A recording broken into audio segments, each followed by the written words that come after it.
well. But let's bring it back to now. We've got the state legislature making threats. The governor, I believe, telling your paper that he thinks they're just threats.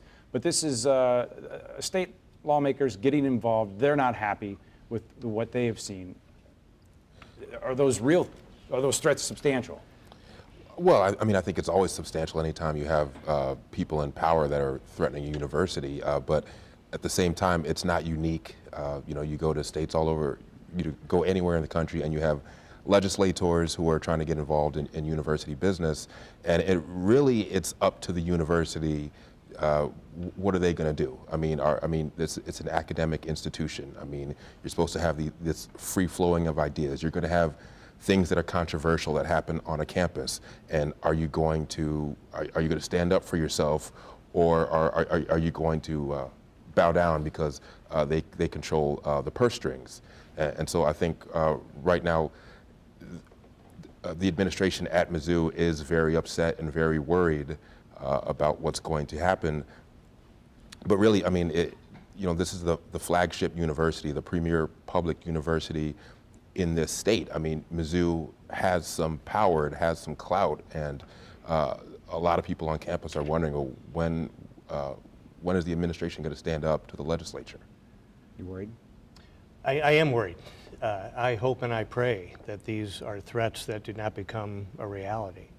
I hope the Missouri legislature realizes that if funding is cut, that just hurts current Missouri students, it hurts future Missouri students, hurts Missouri families, it'll hurt the economy of the state of Missouri.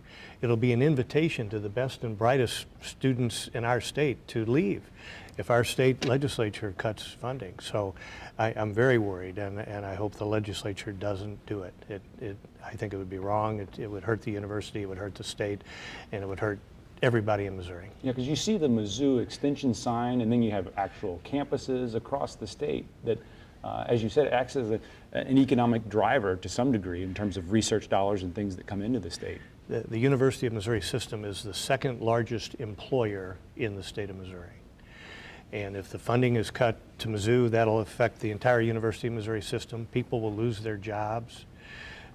Scholarships will be reduced. 3 out of 5 students that go to Mizzou get financial aid right now. If funding is cut, that financial aid is going to drop dramatically. Say there'll be a loss of research revenue coming into the state. The ripple effect of this would go out for years. And as I think you know, Casey, Mizzou is one of 32 public universities in the American Association of Research Universities, the AAU. There's 64 universities total. Mizzou is one of 32. And if our funding is cut, I have a fear that we will lose our membership in that premier body that is so important for University of Missouri to attract top students and top faculty. So I'm very worried, and I hope these threats don't become a reality. A distinction, if I'm not mistaken, that made us stand out when we joined the SEC, for instance, in terms of our academic credentials. Yes, that's one of the reasons we were invited to the SEC. We are one of 4 universities in the SEC that is a member of the AAU. And the Big Ten had every member in the AAU except University of Nebraska that lost its membership about 5 years ago. Let me show us a graphic here that just kind of says just a little bit about how things have changed as well when it comes to funding. So this is 1990 versus 2016. Does that worry you in and of itself? If you can see, you've got 70% coming from the state 25, 26 years ago, and and that pie is changing there. Yeah.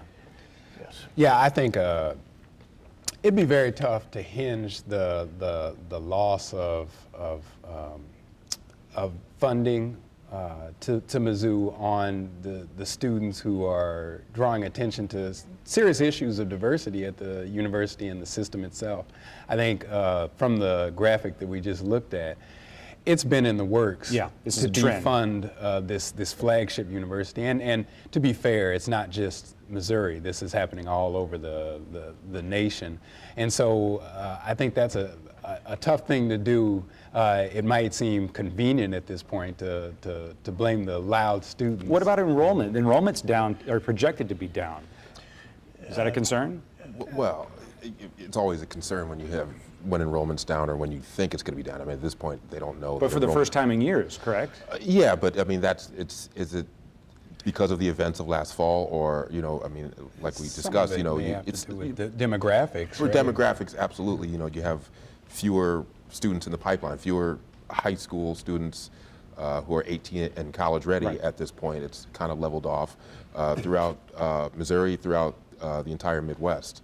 So, I mean, this is something that, you know, people could see coming. That's true. This is the smallest graduating class of high school seniors in 10 years.